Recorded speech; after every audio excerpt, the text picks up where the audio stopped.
बिस्मिल्लाहिर्रहमानिर्रहीम। अस्सलाम वालेकुम नाज़रीन कराम, मैं हूं मखदूम शहाबुद्दीन और आप देख रहे हैं मेरा फेसबुक और यूट्यूब चैनल।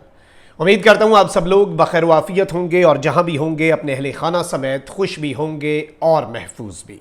नाज़रीन कराम, एक जानिब तो मुज़ाकरात का दूसरा दौर हुआ और अब मंगल को मुज़ाकरात का तीसरा और इंतहाई फैसला कुन दौर होना है, लेकिन इस सब के अंदर इमरान खान के लिए अब बहुत सी लैंड माइन्स बिछाई गई हैं, बारूदी सुरंगें हैं और इमरान खान के लिए कुछ वार्निंग्स हैं, कुछ ऐसी चीज़ें और कुछ ऐसी बातें हुई हैं जो जाहिर बात है कि इस पूरी की पूरी सिचुएशन में, इस पूरे के पूरे सिनेरियो में बहुत से क्वेश्चंस रेज करती हैं।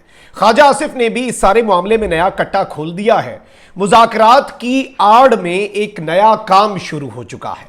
परवेज इलाही की गिरफ्तारी और छापे, इनके हवाले से भी कुछ तफसीलात सामने आ रही हैं, जबकि जो मुज़ाकरात हुए हैं इनमें एक ऐसी बात हुई है जो बहुत बड़ा सवालिया निशान है और उस हवाले से इमरान रियाज ने एक बहुत बड़ा दावा भी किया है। वो दावा भी आपके सामने रखना है कि इस वक्त सिचुएशन क्या है। सबसे पहले मैं आपको यह बता दूं कि इलेक्शन के मामले पर हुकूमत और तहरीक इंसाफ के दरमियान जो दूसरा दौर हुआ पार्लियामेंट के अंदर, पार्लियामेंट हाउस के कमेटी रूम में, उसमें अंदरूनी कहानी यही सामने आई है कि वफाकी हुकूमत ने जो अल्टीमेटली एक ऑफर दी है वो ये है कि बजट पेश करने के बाद हम असम्बलियां तहलील कर देंगे।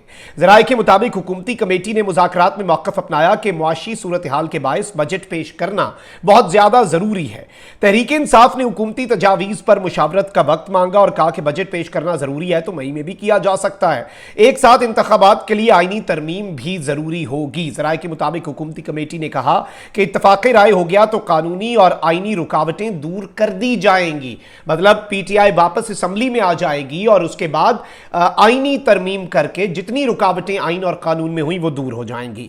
ज़राए का यह भी कहना है कि हुकूमत के इस वक्त जो उनका रवैया इस मुज़ाकराती कमेटी की हद तक है, उसकी वजह से पीटीआई मुज़ाकरात आगे बढ़ाने पर रजामंद है और आइंदा इजलास में ब्रेक थ्रू और मुआहदे के जामिन के मामलात पर भी गौर का इम्कान है। जारी बात है, ट्रस्ट डेफिसिट है, इस मुआहदे की गारंटी कौन देगा और इस मुआहदे के हवाले से अगर कोई बहुत बड़ा मुआहदा होता है, कोई सेटलमेंट रीच हो जाती है, कोई पॉलिटिकल सोल्यूशन इस सब के अंदर निकाल लिया जाता है, तो वो मुआहदा किस तर्ज पर होगा, TORs क्या होंगे, कैसे इंप्लीमेंट होगा, गारंटर कौन होगा, ये सारी चीजें डिस्कस होंगी।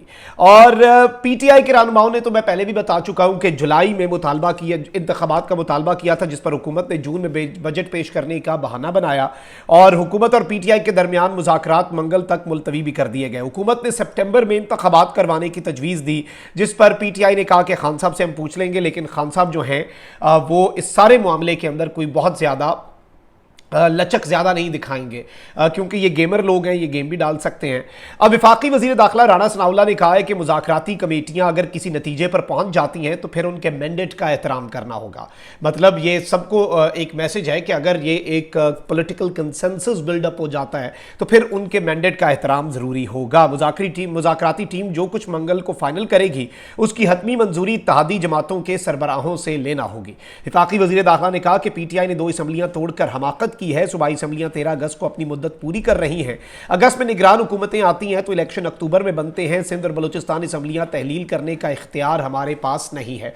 यानी ये कह रहे हैं कि हम वो असम्बलीज डिसॉल्व नहीं कर सकते। भाई सिंध में क्लियरली आपके सामने पीपल्स पार्टी है, पीपल्स पार्टी इन मुज़ाकरात का हिस्सा भी है।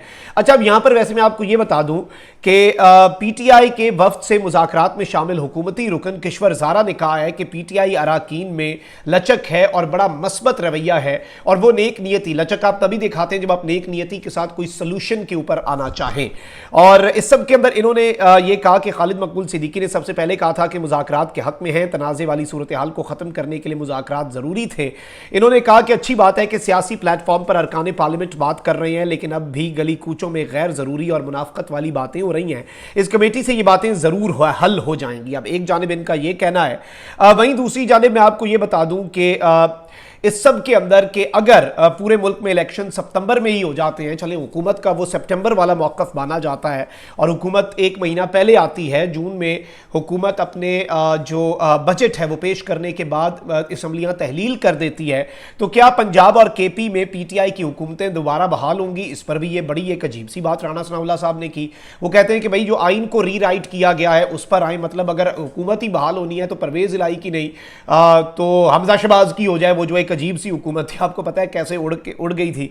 अच्छा, अब यहाँ पर दिलचस्प बात यह है कि आप देखें कि चौधरी परवेज इलाही साहब ने भी ये बात कही कि जो अच्छा, फवाद चौधरी साहब ने भी वैसे एक बात कह दी है, और फवाद चौधरी साहब ने कहा है कि हमारे मीडिया का ये हाल है कि सुबह से चल रहा है कि पीटीआई के वज़राए आला ने पटिशन दायर कर दिया है कि सूबाई असम्बलियां बहाल कर दें। पूछे ये पटिशन कहाँ दाखिल हुई है, किसी को पता नहीं, किस कानून के तहत असम्बलियां बहाल हो सकती हैं कोई पता नहीं, लेकिन मजाल है कोई मामूली तहकीक ही कर ले।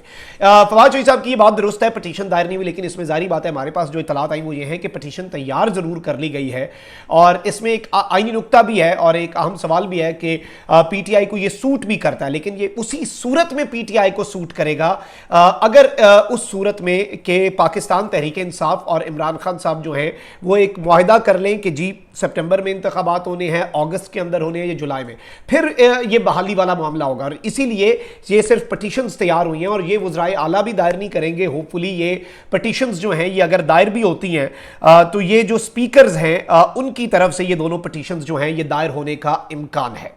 अच्छा, अब यहां पर ना एक और बहुत बड़ी गेम हो सकती है। मुज़ाकराती कमेटी की हद तक सब कुछ स्मूथ जा रहा है, सब कुछ बेहतरीन जा रहा है। मैंने जो बात अपने इंट्रो में भी की कि ख्वाजा आसिफ जो हैं उन्होंने एक नया कट्टा खोला है, तो ख्वाजा आसिफ साहब जो हैं उन्होंने मंसूर अली खान के प्रोग्राम में एक बात की है, और उन्होंने ये बात बड़ी अहम की है क्योंकि इससे मुज़ाकरात की लेजिटिमेसी पे मुज़ाकराती टीम जो इस वक्त पीटीआई के साथ बातचीत कर रही है उस पर बहुत से सवाल। मौलाना फजल रहमान इससे पहले ही आउट हो गए। ये समझेंगे में कि कल को मौलाना कोई बीच में लोच डालनी हो तो मौलाना तो कहेंगे कि भाई मैं इस सारे मामले के अंदर हूं ही नहीं, और मौलाना फजल रहमान साहब बड़े हमारे लिए काबिल एहतराम है, लेकिन ऑब्वियसली इस वक्त इस सारी पॉलिटिकल सिचुएशन में he is the only political stakeholder जो मुज़ाकरात की मेज पर नहीं बैठ रहे। अलबत्ता सियासत तो नाम ही इसी का है। अगर आपने मुज़ाकरात की मेज पर नहीं बैठना, पीटीआई भी तो बैठ गई ना, सब बैठ गए, सारी सियासी जमातें बैठ गई। अगर आपने मुज़ाकरात की मेज पर नहीं बैठना तो आपने सड़कों पर फैसला करना। ऐसे नहीं हो सकता एक जमहूरी मुआशरे के अंदर, और मौलाना साहब खुद इन बातों को समझते तो हैं। अब यहां पर मैं आपको यह बता दूं कि ख्वाजा आसिफ साहब ने भी एक इसमें अपनी मंतक दिया, और जाहिर बात है ये कल को एक नैरेटिव बिल्ड करने के लिए और इस मुआहिदे से अगर इन्हिराफ करते हैं ये, तो उस इन्हिराफ के अंदर भी ये अपना किरदार अदा कर सकते हैं, क्योंकि उसमें मरियम नवाज ग्रुप एक्टिव हो सकता है, और मरियम नवाज ग्रुप जो है वो कहेगा हम तो मुज़ाकरात के हक में नहीं है, ऐसी की तैसी हो गई, ये हो गया, फलां हो गया, डिमखा हो गया। ख्वाजा आसिफ साहब ने भी कहा है कि जी मैं और हमारे ज्यादातर लोग इनसे मुज़ाकरात नहीं चाहते, मुज़ाकरात उनसे होते हैं जो अपनी जुबान पर कायम रहें, ये बहुत बड़े मुनाफिक हैं, इधर बात करते हैं उधर यू टर्न ले लेते हैं, जो है वैसे ही चलेगा। अब ये एक बहुत बड़ा इंकशाफ, एक बहुत बड़ी बात है भाई। वज़ीर दिफा है, शहबाज शरीफ की कैबिनेट का एक इंतहाई अहम तरीन मेंबर है, कोई आम बंदा तो ये है नहीं। देखिए ये चीज़ आप समझ लें। बल्कि मैं ख्वाजा आसिफ साहब की जो गुफ्तगू है मंसूर साहब के साथ 40 सेकंड की ये गुफ्तगू आप सुने, मैं चलवा देता हूं और आप अंदाजा करें कि इसमें कल को गेम डालने का मार्जिन किस तरह क्रिएट किया जा रहा है। हमारे जो मेजॉरिटी थी वो चाहती थी कि प्रोसेस शुरू किया जाए, लेकिन डिसेंटिंग वॉइसेस जो थी वो मौजूद थी, जो हमारी पोजीशन है उसमें मौजूद थी। मैं खुद जो है मुज़ाकरात के हक में नहीं हूँ, और मैंने मीटिंग्स में जो है इसको ऑन रिकॉर्ड जो है अपना ओपिनियन जो है लाया कि ये बिल्कुल मुज़ाकरात करने की कोई जरूरत नहीं है। मेरा यही एक ओपिनियन था कि इन लोगों से ये इतने बदयानत हैं, इनसे मुज़ाकरात करने की कोई जरूरत नहीं है। मुज़ाकरात किए जाते हैं, हमने माजी में भी मुज़ाकरात किए हैं, पिछले 30-35 साल में, उससे पहले भी पाकिस्तान की सियासत में मुज़ाकरात होते रहे, और बाद मुज़ाकरात का बड़ा ट्रैजिक एंड निकला 1977 वाला भी, 1969 हमारे जो मेजॉरिटी। जी नाज़रीन इकराम, आपने ये इनकी थोड़ी सी गुफ्तगू भी सुन ली, तो यहाँ से भी आप अंदाज़ा कर लें। अच्छा, वैसे अब यहाँ पे मुज़ाकरात की अंदरूनी कहानी भी सामने आ रही है, और अली अमीन गंडापुर साहब वो जिस तरह से पूरे पाकिस्तान की यात्रा कर रहे हैं इंतहाई अफसोसनाक है, और पूरे पाकिस्तान के अंदर उन्हें घुमाया जा रहा है जिस तरह से, वो भी हम सब देख रहे हैं। अब अली अमीन गंडापुर जो हैं उनके हवाले से और इन मुज़ाकरात के अंदर जो बातें हो रही हैं, देखिए अब परवेज़ इलाही साहब जो है उनके घर पे छापे की बातें चल रही हैं, और ये बात आ रही है कि एक तरफ मुज़ाकरात वहीं दूसरी जानिब गिरफ्तारियां। यहां से आप अंदाजा करें कि कौन है जो इन गिरफ्तारियों के पीछे लगा हुआ है, कौन है जो इन लोगों के पीछे। बल्कि अभी ये साजिद अहमद खान भट्टी हैं, और इन्होंने भी ट्वीट किया है, ये इनके मोहम्मद खान भट्टी के रिश्तेदार भी हैं और परवेज़ इलाही साहब के करीबी भी हैं। कहते हैं कि चौधरी परवेज़ इलाही साहब को जमानत के बावजूद घर के दरवाजे तोड़कर गिरफ्तार करने की कोशिश की जा रही है।